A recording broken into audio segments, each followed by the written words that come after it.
In our last part of our Under the Hood series, Zeus and I talked about the past 100 years of modern financial history and the corruption that has led to what we're seeing today. In today's conversation, we're going to be talking about solutions, but we'll make a little pit stop along the way to some situations that are happening today. So welcome back, Zeus.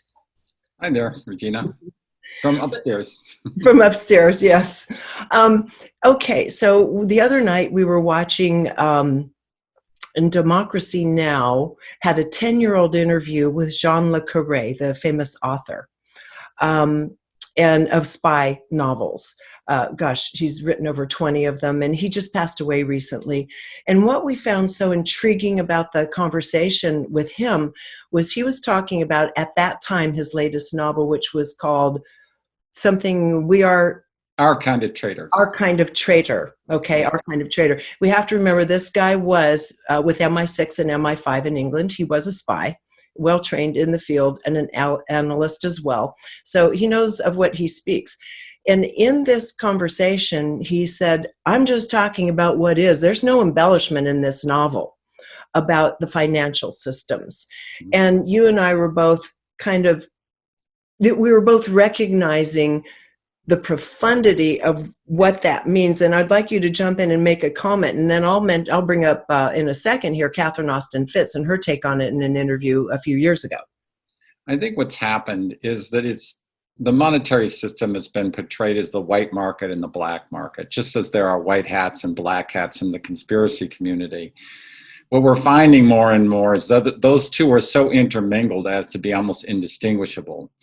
What John Le Carré, whose actual name, that's his pen name, his actual name I believe is David Cornwell, is talked about the fact that during the 2008 financial collapse, the only thing keeping the entire global economy afloat was black market money to the tune of some $300 to $400 billion.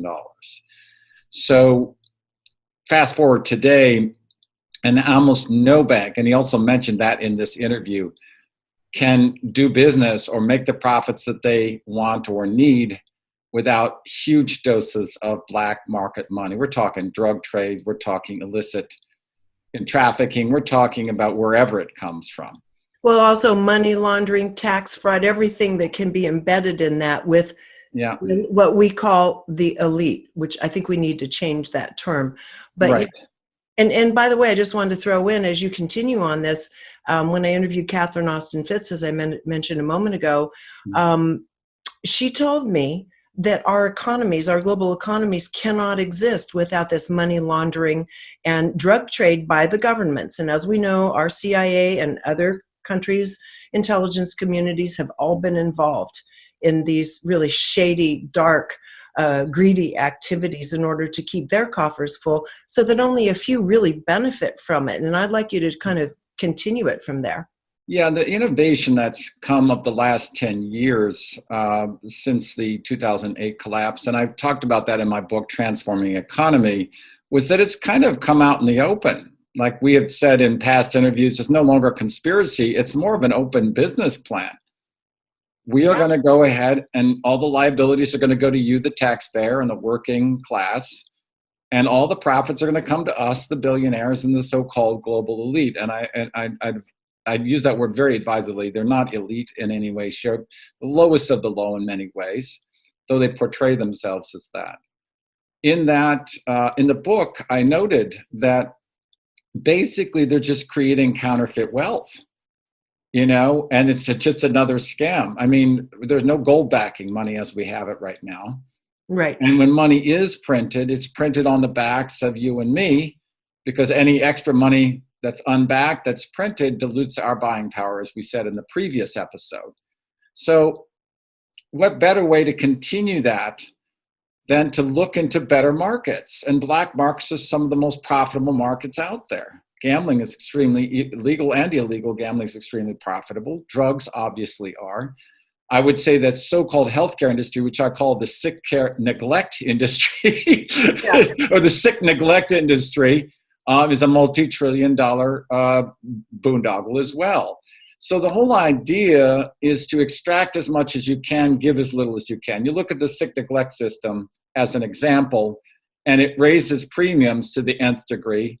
and it tries to refuse any kind of treatment. That's how you maximize your Right. profit. So Right. it's all geared toward a fundamentally immoral and inhumane orientation. And in this, episode, you and I have been trying to say, how do you both identify that, but also turn it around? So, Exactly. Absolutely. And we'll get into these, and some of them we've mentioned before, but I think we need to look at them in a deeper way now, because what's really galling, what is dispiriting, I don't know if you ever saw the film by Aaron Russo. I did called America from Freedom to Fascism. But in that film, he has some graphics, and he has the money machine turning out with human beings running on these little treadmills, running faster and faster to turn out the money for the big guys in the top hats, And I think what is galling is that these guys do these deals, and this includes our politicians. This is permeating all levels of power. These guys do their deals with one another, having governmental access, etc. And they actually celebrate these slimy deals they do on our backs and at our expense, where a mother who can't feed her kids, who, as they say, kites a check, ends up in prison if she does this a few times, or if someone who can't make ends meet after the CIA has dumped drugs into their neighborhood, which they did as a program, and now they can't get by, so they have to sell a little bit in order to feed the habit and maybe get some bread or whatever. They go to jail. They go to prison, as a matter of fact, for-profit prison. So when you start looking at the immorality of this, there are no words for how heinous this discrepancy is, that the big guys go out and celebrate over champagne, swindling the public, human trafficking, money laundering. They celebrate at fine restaurants these incredible deals they've just made for themselves, right? And we go to prison if we make even the tiniest infraction against the law. It really makes me very upset. Well, it's a two-tiered system, but there is a way to fight against it. In this five-part series I wrote for Charles Smith's Of Two Minds, one of the articles was called Fighting and Winning Against Big Everything. And the main point in that article, you can just look it up online. If you say Fighting and Winning Against Big Everything, put my name in, the article will come up. But the main point I was making is that they require our agreement and our participation. The most successful and innovative resistance strategy in the last 100 years has been nonviolent civil disobedience. It worked in the organic food market when people refused to take pesticide-laden foods and decided they were going to leave that market. These other guys that were making much money off of it, including the chemical companies, including the sort of unreasonably ripened and red and insect-free apples that they were selling, all of a sudden they had to change. And that is true across the board. So not to get ourselves too depressed here, we're only identifying these things so that we can effectively understand how they operate, so that we can effectively and positively not only resist, but create alternatives. I agree. And what I thought we would do, because we talked about this and did this privately while we were researching, I thought we'd just share the findings. So looking at it, because right now we're in the middle of a lot of political heat, right? And we have been for years, and it's been corrupt for so many years. We detailed a lot of it actually in our previous conversation, but we went through the earnings, looked up the net worth of the various top tier politicians. And it's not surprising. Nancy Pelosi, for a lot of people, they may already know this, she and her husband are worth about $120 million. They are able to, through high profile and through whatever deals they do, benefit from this. Trump is worth plus or minus $1 to $3 billion. He claims that he's worth billions, but then his detractors say he actually owes so much he's in the minus in the billions. So, but a lot of money moving back and forth in his life and into the billions one way or another. Kamala Harris and her husband, $4.5 million after you back out some of their debts. But what was interesting here is Joe Biden was actually worth only $900,000. He was worth under $1 million until just a couple of years ago in a book deal about the tragedy of the death of his son. So kind of tell us how this figures in when we're talking about politicians, we're talking about lobbying, money, special interests, and their own profiting at our expense, because we need to see this is across the board. This is Right, right. The one thing that conspiracy theory just ignores or seems to neglect, and I think is absolutely critical and maybe the most central point of all, is that experience, life experience, determines the framework and values that you hold. These things would do what I call naturalize. They naturalize certain ways of thinking, certain ideologies. And when you are in Washington or you have $120 million and you've kind of grown up that way or you've been that way for decades, there's no way you can be empathetic, truly empathetic with somebody who is having difficulty getting by in the world. There just simply isn't. You've created a different universe. The cocktail parties and the social circles that you are in are so removed from the actual lived life experience of others. Any kind of empathy you're going to have is going to be abstract empathy. And it's going to pale in comparison to your stronger loyalties, ties, and understandings of life value. I can't tell you how many times in the education that I've been in and so forth, people are saying, well, why don't they just fill in the blank, right? And then you explain to them they don't just because they don't have the support system, because they can't get that free internship on Washington, on Capitol Hill, because they actually have to make a living and feed their family or feed themselves. They aren't being bankrolled by an extended family or circle of people who are giving them connections and giving them money and investing in them and paying for their college and education. And those people just can't get it. They understand maybe intellectually, but they'll never really be able to morally and foundationally understand what it's like to struggle. And in so doing, they think that any money coming their way is because of their own merit. They think it's because of their own talent. They think that's just the way the world works. You know, some people get and some people don't. And they don't look at the unequal playing field and the systemic imbalance, where some of the most talented people don't get the chance and some of the most lackluster and mediocre people get promoted. I'm not going to name names, but I think one was to the presidency himself without any experience in that job. I do not want to hear another argument about affirmative action until somebody gets promoted. That would be Donald Trump, I'll name him, without literally any experience in public office at all. If a lot of the conservatives had heard this around a person who was of color being promoted into a position without any kind of experience whatsoever, they would be harping on affirmative action and quotas and so forth. So I think we have to look in a very even-headed way at how to actually acknowledge the hard work that people have, the talent that they have, and the opportunity that they have, and that we are in a situation right now where those aren't being rewarded as promised.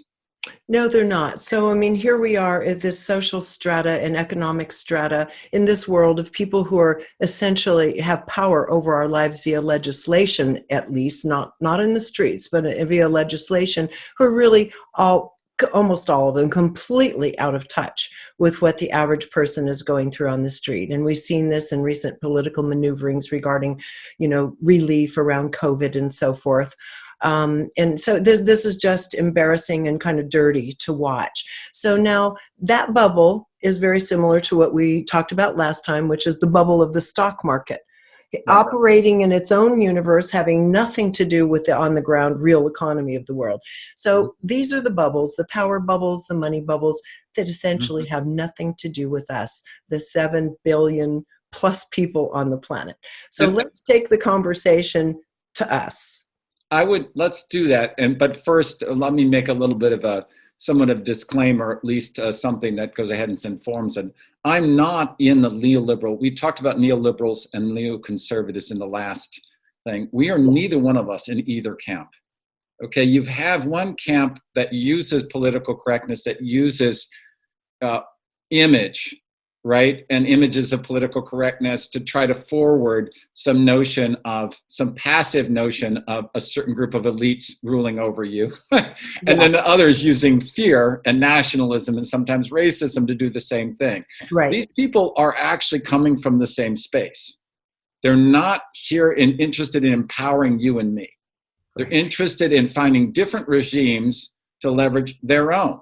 So you're not in, so, before there's any comments whatsoever on Trump versus Pelosi, neither you nor I support either one of them or their programs or their agendas, because both of them are seeking to upraise the wealth, well-being, and welfare of a tiny minority of people over and against the welfare broadly, the democratic notion and health of the many. And in my book, I said, I'm a believer in democratic capitalism. Here's how I define that. Democratic capitalism is money serving people rather than people serving money. And if you have an agenda, intended or not, where you're expecting people to serve you and their money to go to you, then you're in corrupt capitalism. Yes. Period. That's So that's a very simple metric. You don't have to name names as much as just look at what they're doing. That is not even motives doesn't work, because a lot of times it's unconscious. Look at the effects. true. And as we get into this, we're going to be talking about how we build a humane economy based on human beings, our uniqueness, our talents, our skills, our energy, but build a healthy economy underneath this corrupt economy, because this is going to have to be like little shoots of grass. We're going to have to build it ourselves from the bottom up. It's too corrupt and it will not continue. And you said something that I wrote down here, which I think is really beautiful. And that is, and I don't know if this is from you or you attribute someone else, but you said the difference, what the basis of a humane economy is that which liberates versus that which enslaves. And we all know the enslavement part of this story. We've been living for hundreds of years. That's beautiful. Exactly. No, I mean, that's just a phrase that came up when we were doing a pre-interview on this, because I wanted to summarize all the different aspects of it into sort of one sort of grand notion. And what we see in the financialized economy that's built on debt is simply, the chains. Debt is shackled, and increasingly putting people into debt has been the go-to strategy for this entire world. In fact, they've gotten us to believe that it's somehow beneficial for us. We're being taught that it's a matter of our own dream. Well, not only that, you can't technically even have the sought after credit score unless you go into debt. In fact, you can increase your credit score by going into debt and making payments versus paying things off. This is sick. This is really sick. So now let's go into the reverse of that and what this is going to take to undo this, because I think it's really a beautiful story. And you and I both agree that it has to start with us, first of all, reevaluating ourselves, reevaluating what is of value. And the rest of this conversation is going to be about what is of value. How do we reestablish an economy based on value? And let's start with the simplest place, which is once we understand this for ourselves, we have to start educating our children in a new way. So they're not growing up to be another cog in the machine. Right. So they're not growing up thinking there's going to slip into some governmental job that'll be made available to them at a desk somewhere in a cubicle somewhere. Right. That may not be available when the time comes now. And so how do we begin sharing with our children? And I know you riff on this, nature. And for me, one of the ways in which you can apply nature and education and conflate them, so to speak, it was something like a Waldorf education for kids, but why not have that model in public schools? So go ahead and riff on both of those, nature and really kind of what that Waldorf kind of model brings to a child who's growing up and goes to school every day, but is also climbing trees and planting wheat and shearing sheep. Right. Well, I think that the thing that both Waldorf and nature itself brings to us is how holism works. And not just sustainability, because I don't really like the word sustainability. No one wants to just sustain their life. They want vitality. Vitality, and what is the root force of vitality? Life force, spirit, spirituality. Okay? So that which increases the life force, and our own personal health is an example of that. Financial health is an example of that, where money is being invested in the right kinds of things that actually cause things to grow rather than to enslave and diminish either the planet or other people. So that's a basic starting value, and nature does a good job of showing that to us. It provides so much to us without transaction, right? Without insisting on something in return. Just studying that very movement alone, the sun, right? And even with alternative energy, using that sun to generate our own energy. But look at photosynthesis, okay, and chlorophyll. It's taking the energy of the sun, producing life for that plant with an abundance that allows other people to eat that plant and sustain themselves and other animals. That is more the way to look at it. I've done some talks on this, and I said, if you look at nature closely and can parallel this to a healthy economy, you'll notice that nature has three important things. It's got distinctness. That means it's got each and every animal in each and every niche has something very unique and important to offer in the tapestry of things. And in fact, the healthiest ecosystems, like the rainforest in South America and Brazil, have the richest diversity. If you want to have the healthiest, if anything happens to one part of it, it can be easily buffered and surrounded and supported by the rest. Because that distinctness, that niche, combined with the second thing, diversity, right? This huge diversity within rainforests and other areas, and financially, hopefully in your own life, creates a situation or even a diverse portfolio, diverse investment portfolio. Well, if one thing goes down, there's a lot other to surround and support it. Microfinance is another thing. They lend to a lot of people in these lending circles. If one person goes bankrupt, the rest can surround to support them. And we talk about community finance and community time banking and time sharing and food sharing too, urban gardening and so forth. If someone is hungry, I just saw this the other day on the news. They're now putting these actual little refrigerators in local stores and little stands where if somebody's hungry or someone doesn't have basic needs, they can come to these places. Sometimes they're just even on the street, and they can get the food right out of the refrigerator. They can get those soaps and whatever they have right there. If we have a community mentality built around distinctness, recognizing the value of each and every person, what I call divine genius, that talent, that spirit that each one of us uniquely offers nowhere else in the universe, and the diversity of people, and then finally the exchange. That's the third mode, where we actually exchange those things. So that's where that nice little example that he just brought forward shows each and every one of those. Each people have distinct needs and distinct talents.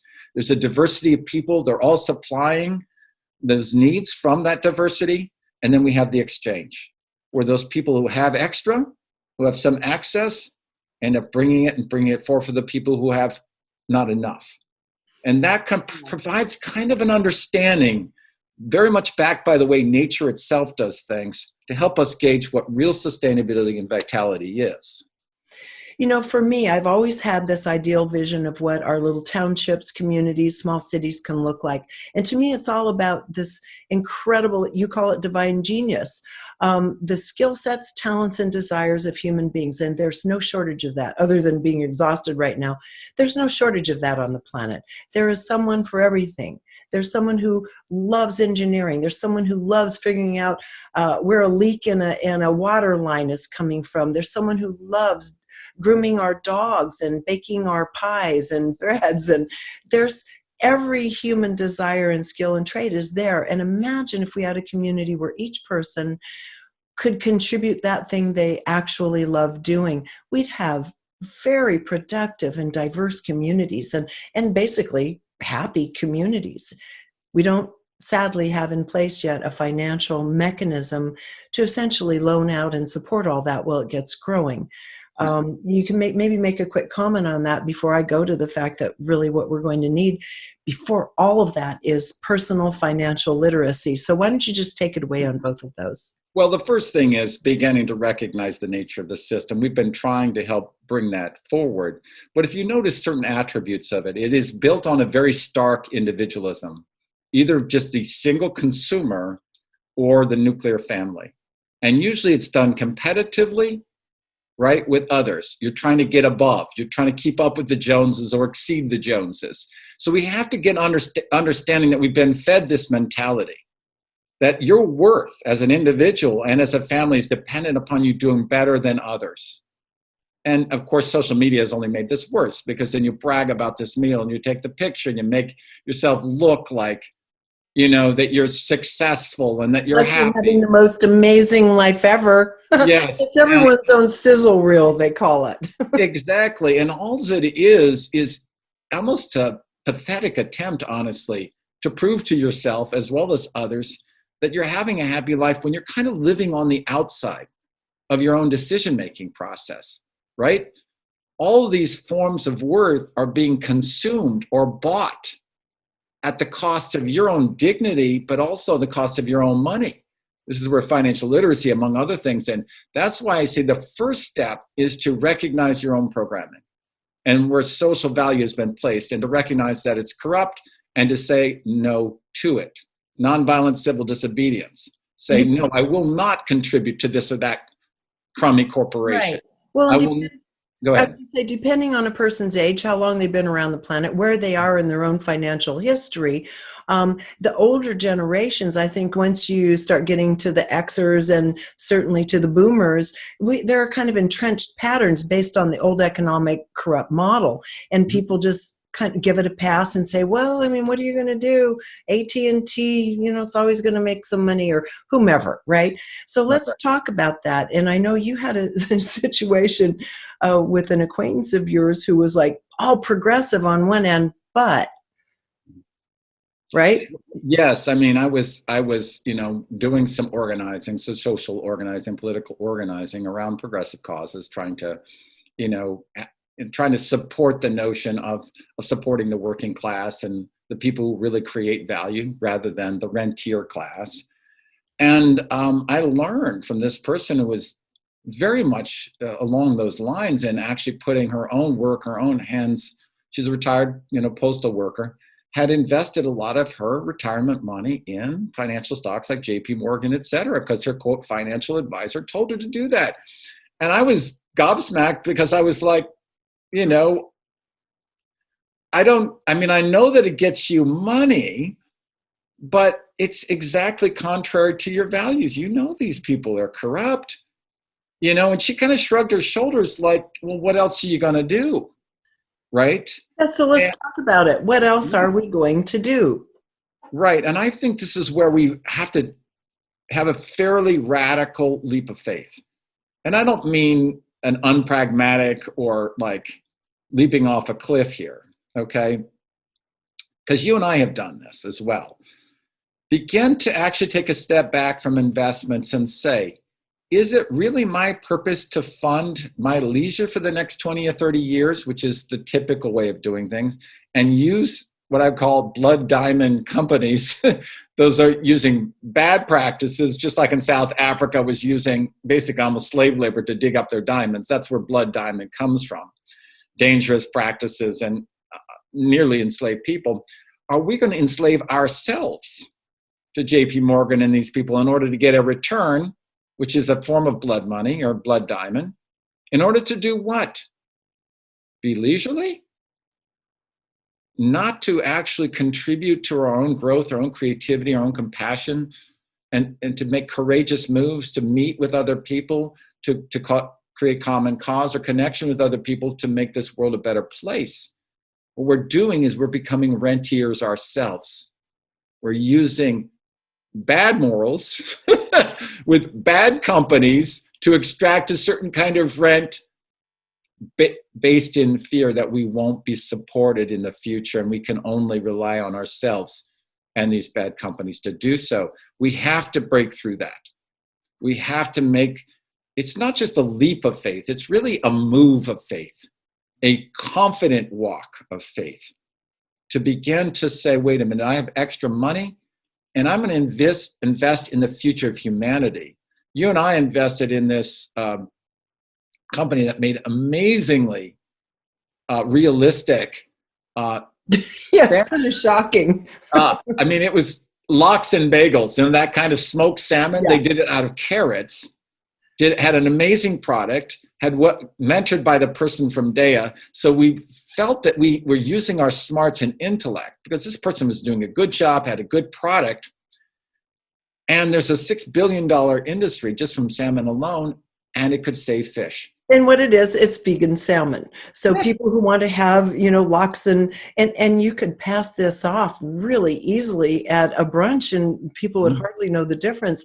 I Yeah. mean, it is kind of shocking that this woman figured this technology out with simple ingredients. So yeah, she did that. And we can see there's a trend toward a plant-based diet. It's happening certainly in all the Western First Nations of the world. Right. And you can, again, the metric is it going to make the world a better, more vital, sustainable place? Right. Or not. You don't have to.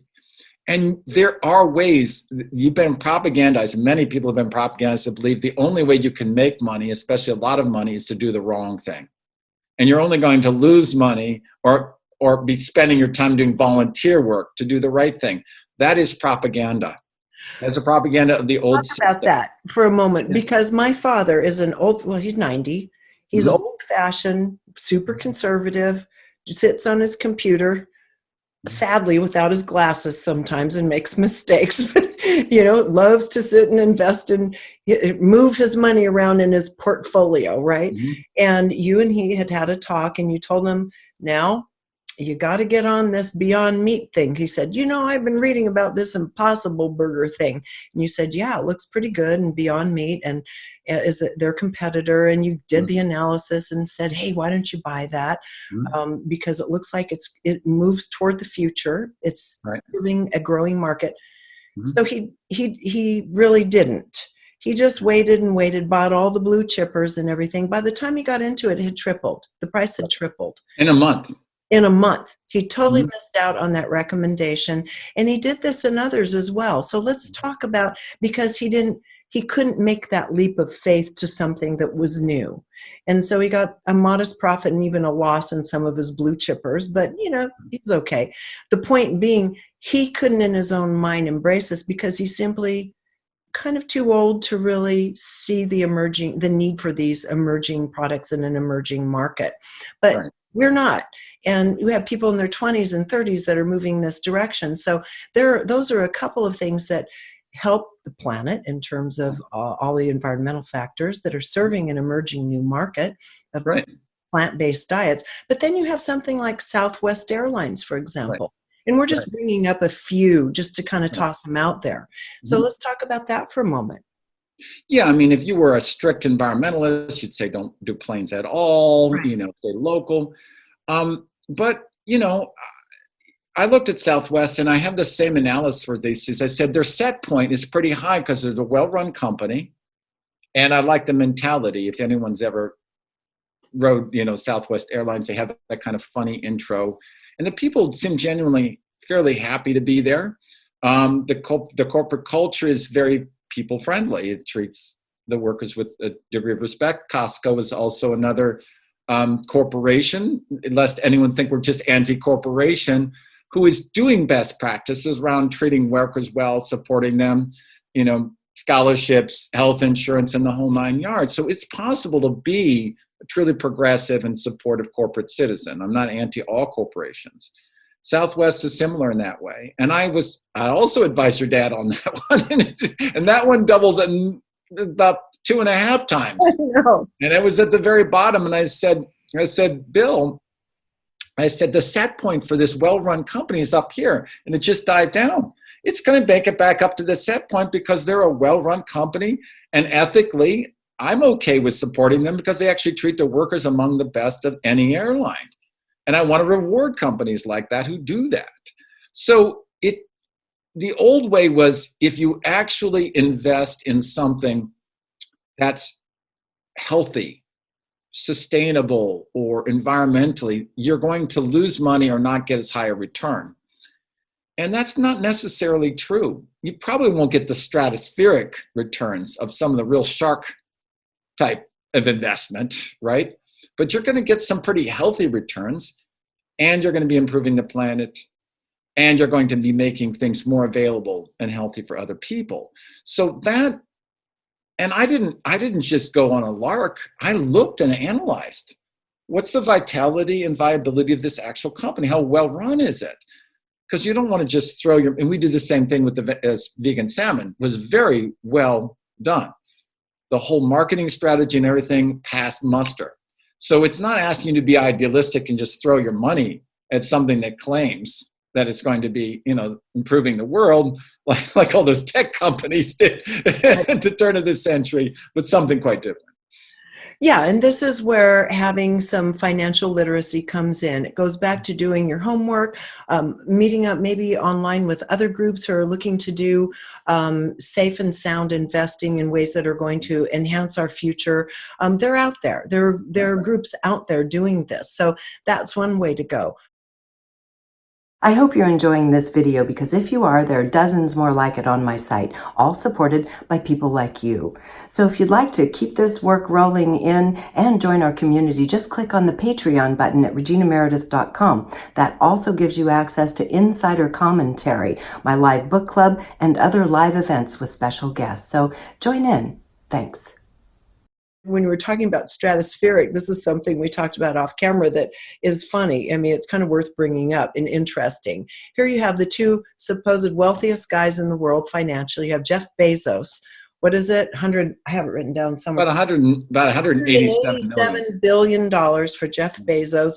And now, right up alongside him, number two is Elon Musk. Well, what a wild card. He's doing something to literally transform an entire industry. One is looking for sheer profit. It's interesting because his ex-wife now, he and his wife split up. His ex-wife is now giving away huge amounts of her money to all different kinds of causes. I don't know what Jeff Bezos is doing with his, but we already know all the stories about what it's like to work at Amazon and people cutting people out of their potential to sell. And the competition is really quite horrible from the inside. So this is really for money. This is for profit, may not have started that way, but it is for now. He's making it possible for us to have convenient ways to purchase, but not really adding a lot of heart and soul to the world. Then you've got Elon Musk, who definitely has a hard time with humans, but man, that man's on a mission. He is looking to get rid of fossil fuels. And, if you looked at the company itself, the profits to earning ratio, which is supposed to be really low, is catastrophically high. Right. I don't really know how this works. And I could see him just going bust one day and saying, I've done it, I'm through. He's moved the entire industry so that GM and Ford, certainly, I know this has always been a deal in California to go, try to go with solar and so forth, wind. He's moved that entire industry up. So within the next 2 years, GM and Ford are going to have their electric vehicles out in more mass numbers. He personally did this himself to get us off of fossil fuels. It looks reckless. His numbers look reckless, yet he's listed as the second wealthiest man in the world. Just want to talk about the differences in this kind of extreme wealth. All right. Well, I mean, I'm not a fan of concentration of wealth, and so those both would be examples of that. And even a person could make the argument that Amazon is a necessary beast, and that if you look on the book site, for instance, they have local booksellers and they have Goodwills and so forth selling their old books on that platform. So everything's a mixed bag to a certain extent. Yeah. I always look at where it's headed. What's motivating it? What's it supporting? And where's it headed? And this links financial literacy with critical media literacy and also psychological literacy about your own motives. It's not actually that difficult as long as you're not trying to convince yourself or delude yourself or allow yourself to be happily deluded or propagandized what your motive is, okay? And if you combine that with this literacy, both critical literacy, critical thinking, which would be in particular media literacy and financial literacy, you're going to be able to make sound decisions to support people doing good businesses, and you're not going to be propagandized into like flowing with the crowd, right? To one candidate or one company because it's the next newest, biggest thing. You're going to ask moral questions. You're going to ask critical questions. You're going to ask financial questions about your own motive, the company that you're dealing with, and larger questions about whether it supports the kind of world you want to have emerge, whether it supports your local community. Yes, you can save a few dollars going to, say, a Home Depot, which I don't recommend at all. We just got, amazingly, just a few miles down, Loomis Hardware. And the prices are, yes, a few dollars more, but all of which they are supporting the fact that they're owned locally, the fact that they understand the community, the fact that their corporate cash isn't being funneled to hedge funds and so forth, but staying mostly in the community. All of these end up being premiums that give the value much higher to the local market than the few extra dollars you save with this corporate behemoth. Absolutely. And what happened was our hardware store in our town closed down 6 or 7 years ago, and everyone was devastated. And the reason they closed down is because a Home Depot went in a few miles away and everyone was trying to get it on the cheap. Well, now, once that happened, people started rethinking it, right? They're like, wait a minute, we need a hardware store. Well, we just got rid of it. It just closed. And also, they'd been on for a long time, and you have to take into consideration family-owned businesses. People retire. But the same thing happened with our local coffee shop. Starbucks went in a mile or two away. The local coffee shop closed down, both of them in response to large corporations. Now there's this movement here where we are in the foothills of California of all these privately owned businesses springing back up. Little cafes and coffee shops, privately owned, even in these times, are opening to serve the local population who is demanding this, who wants this once again. So something's happening in our mass internal mindset that we're desiring local again. So let's talk about that in terms of regionalization, in terms of farmers markets, et cetera, and what supporting that starts doing to our larger economic profile. Yeah. If you notice the habit that was created by the corporate takeover, not only of the business world, but also of our own community spaces and even our metaphysical spaces.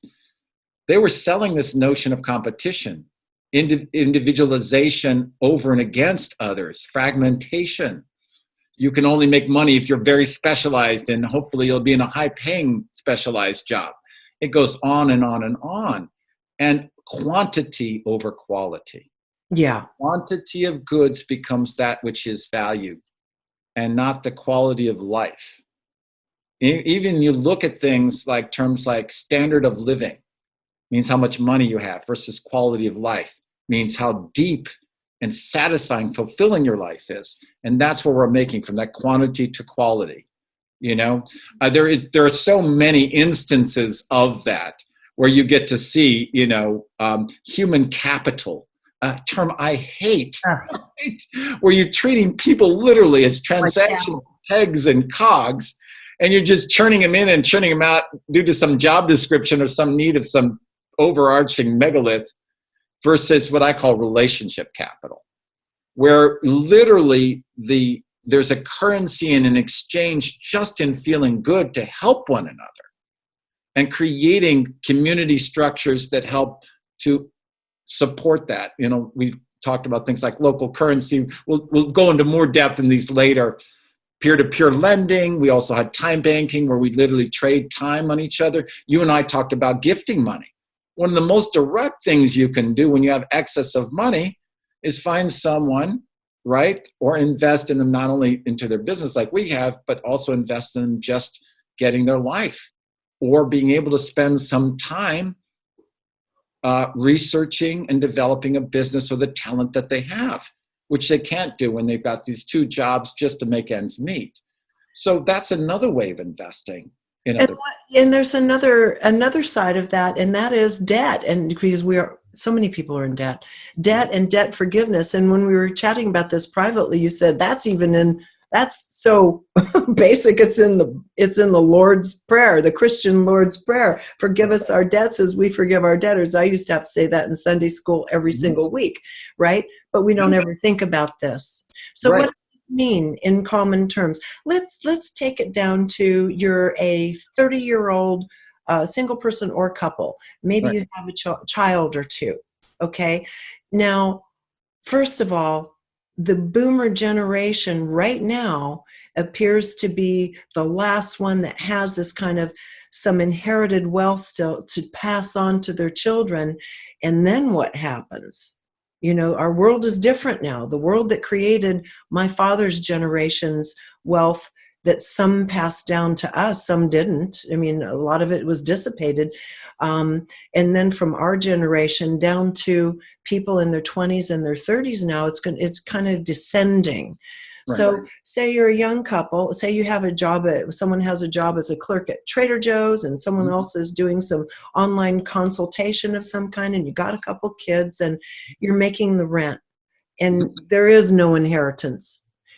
Where do we go to build the healthiest possible life from there? What are our greatest assets? And I know you're going to say each other, and that's true. But well, it is. And the fact is, you know, we need to expand what, you know, what's happening now in nuclear families. Your sister is supporting, you know, her daughter, Alex, in developing her flower business, which is an aspect of her divine genius. Right. And her son in going back to school to get an engineering degree after kind of having a bust in the restaurant industry as a trained chef because the restaurants are closed.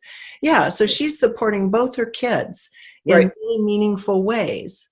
There's an interesting experiment in San Francisco, which is having you not pay tuition, but giving a certain amount of the money that you make as a result of their value added education. And if they don't do a good job, then you won't make a lot of money and they don't get the return.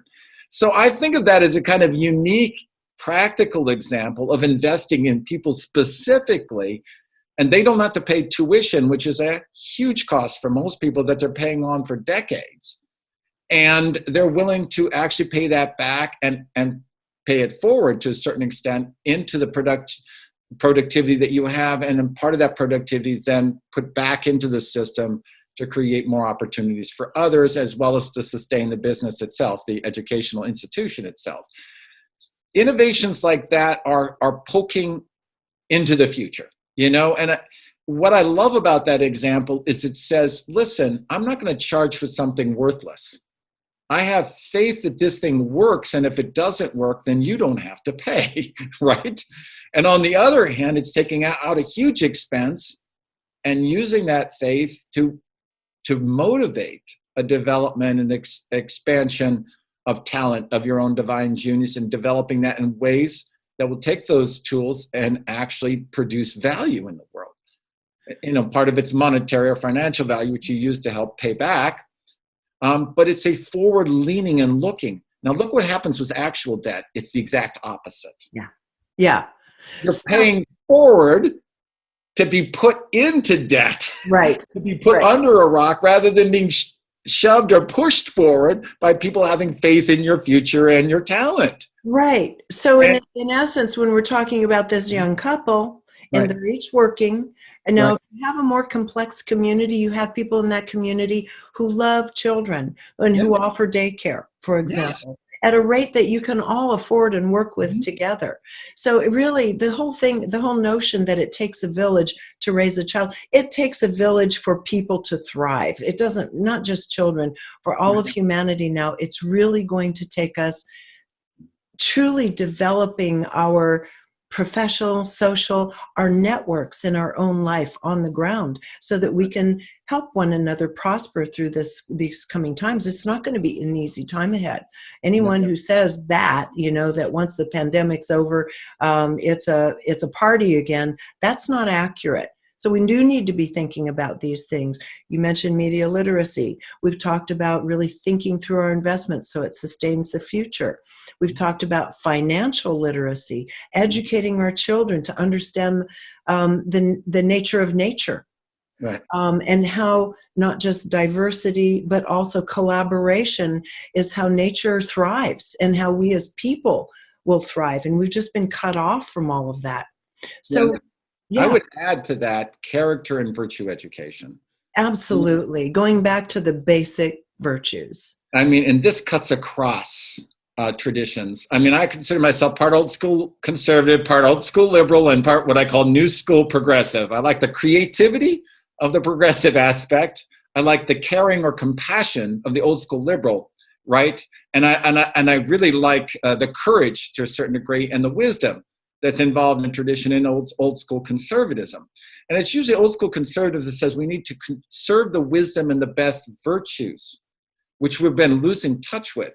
Like I said, my favorite are courage, compassion, and creativity. You bring those forward, and those are actually cultivated skills and personal attributes, character attributes that I think are absolutely going to be necessary. And you can be from different religions, conservative or liberal, but I think we can all agree on virtues and calling out the vices, not in a judgmental way, or not in a way that's politically correct or virtue signaling or cancel culture. You and I just can't stand that stuff, okay? But in a way that says these stand in the way.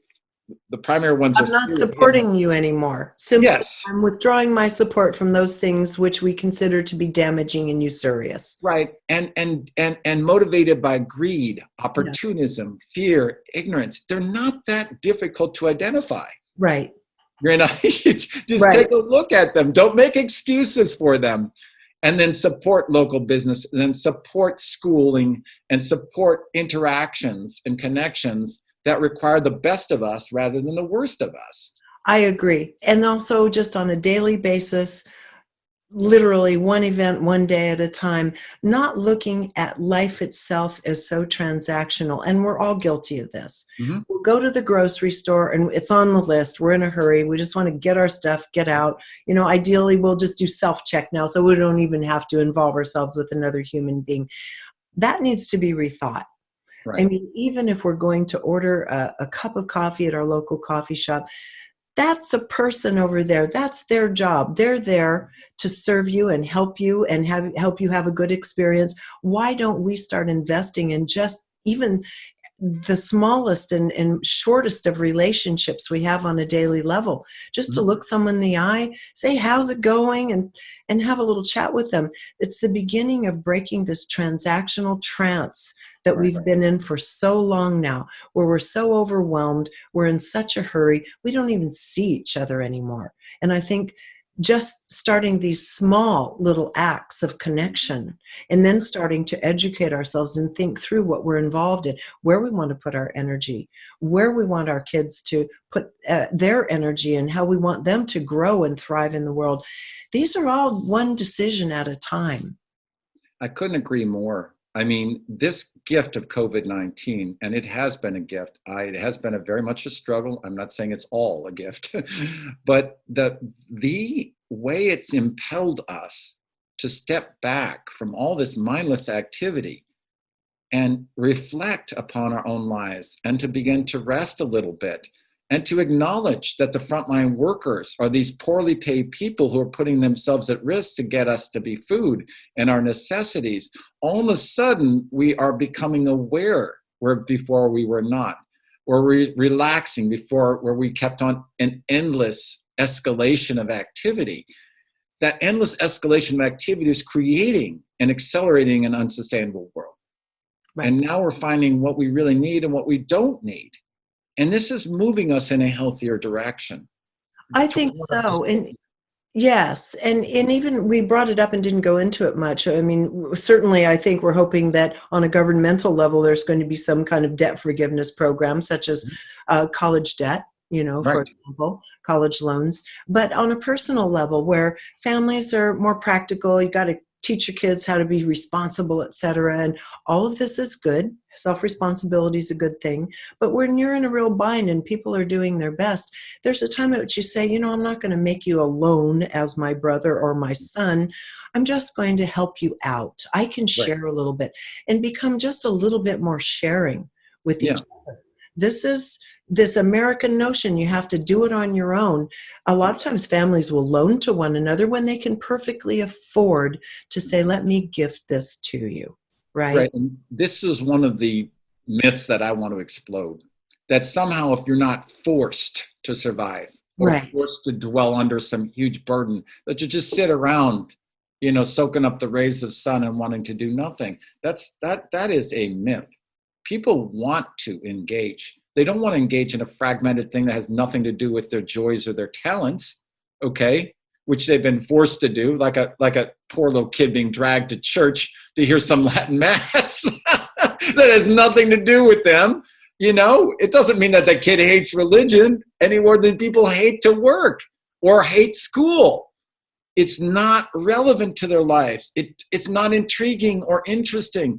It doesn't teach them lessons that help them engage and go around the world. When you create these opportunities like they do in progressive education or Waldorf education, where you actually get out into the world, where you actually study, where you actually build things, all of a sudden that problem of discipline around learning goes away because now it's compelling and it's connected. And we can do that in every phase of our life, including debt forgiveness. Let's explode this notion that somehow everyone's going to be lazy. Now, if you're a pampered, entitled person and people throw money at you, it's not going to be a good thing, right? But that's not what's happening here. We are dwelling under this illusion that somehow, and even with one of my other clients that I'm helping with develop some inroads in the hospitality industry, he said, basically, what if we had like universal basic income where everyone got a certain minimum amount here? And that's, you know, one of these ideas that have been thrown out there. What would make people want to come to work? And I said, that's a great question. Now, all of a sudden, you have to create a management structure that actually supports people instead of belittles them and just tries to extract out of them, right? Extract another hour and pay them as little as possible while doing it. Now you're turning the head on debt. You're turning the head on abuse and exploitation. You're turning head on competition and moving it toward collaboration, moving it from how much dollars can I rack up quantity-wise to how much life experience and joy I can rack up quality-wise. So we're moving through this massive shift. And it's the same as what I put on one of these other things on Gaia News was a shift from the more material to the more non-material, right? And from thing value, ownership to use value and stewardship. And the example that I gave for them was, think of Spotify. You don't actually own the CDs, right? And even you have a service that helps give algorithms about the kinds of songs you like and provide suggestions for others. So now you've actually expanded your ability to experience the music and learn new bands, right? Without holding tight to the one favorite band or the two favorite bands that you have. You still have access to those. I love Spotify for everything you're talking about. Yeah, but you don't have the physical things. And that's also good because you don't have all those things littered around, right? Oh, where's that CD? Dang it. I thought I put it here, So now you have better access. You have a better selection, better diversity, more distinct genres and artists that you never knew before, and more exchange. So those three things I was saying, distinctness, diversity, and exchange, are being typified here. And it's non-material, not material. Of course, there's some basic underlying material aspects. You have to have something to view it on or see it on. But for the most part, it's from the cloud. It's more experience. It's more evanescent. It's more change-oriented. It's not so hidebound anymore. And I think that's going to continue to accelerate throughout our economy, throughout media, and throughout all these other areas. And frankly, oddly enough, it's getting us back to community, because if you look at community, that is a feeling as well. That's actual relationship. It's the feeling you get from, in our case, giving some oranges to the neighbors and having them appreciate that. It's the feeling of being able to do Habitat for Humanity and help build a house for someone who doesn't have one. There's this sense of life force and connection that starts to come out that's very real. It's not altruism. It's an actual value that's being produced, a spiritual energy that's being produced. And that, I think, I'm hoping that this COVID and that this reflection and refraction that we've had is beginning to open our minds and our beings to what really gives rise to real value, which is, in the end, our spirit. Indeed. So as we started out saying that the real economy of the future must be based on a humane economy, where people are thriving, where people are wanting to contribute, where they're joyful to contribute. And I love everything you had to say. And I think this is, rather than a how-to type of talk, it's really more philosophical in nature, because all of these things are up for us to review and decide how we're going to put our energy behind any one of these areas, whether it's reviewing a portfolio and saying, how can I make this healthier, and how can I make this support the future, down to how do I want my kids to experience their lives and raise them to have their own unique set of values, to collaborating within community. All of these things are up for review now. And I think everything you said has a great amount of value in it. And I'd just like to leave people with the notion it's just time to sit down and rethink how we want to interface with the world, and how we want our whatever assets we have to interface with the world in the future. So final comments from you, Zeus. I don't have a lot except just to encourage your audience to trust themselves. My favorite motto in all my classes, and has been for decades, is that trust yourself at that deepest, most powerful level. You've had societies, and we're coming out of an industrial revolution, which I call the second dark ages, by the way, that have tried to mechanize you and transactionalize you into essentially a robot that just supplies things for other people and gets a little bit of oil in the form of money or wage back. It's time to break out of this. It's time to rebel and be what I call a positive subversive, right? A positive rebel toward life force, toward trusting that spiritual and that genius, that divine genius you have, and understanding it's your true fount of value, and it's the best gift you can give somebody else. So if you have a little extra money and you can share it, as you said, Regina, share it. But the most important thing is to share that part of yourself and develop that and invest in that. And find coaching and find opportunities to, even if there's small artistic opportunities, to express that in some way. If we let that energy start pouring out of people, and we throw aside the fear, we throw aside the ignorance and the greed and the opportunism, we are going to come up with the most inventive, practical, amazing things that we're going to enter into this world. So let's just go there. I agree. We're an incredibly creative species, and we have a tremendous amount of desire for unique expression. I mean, this could be the most amazing planet in the universe in terms of diversity and creativity and expression on all levels. So I agree with you. Why not start opening it up, even if it means opening just small channels in ourselves to maybe play with something a little creative instead of just binging on a Netflix series. I do both. And I will make along those lines a little bit of a shout out to our neighborhood Earth. Our neighborhood.earth is this community that was started to help expand and develop what we're doing here in these videos and so forth. And I would encourage you to go ahead and look into that and join up.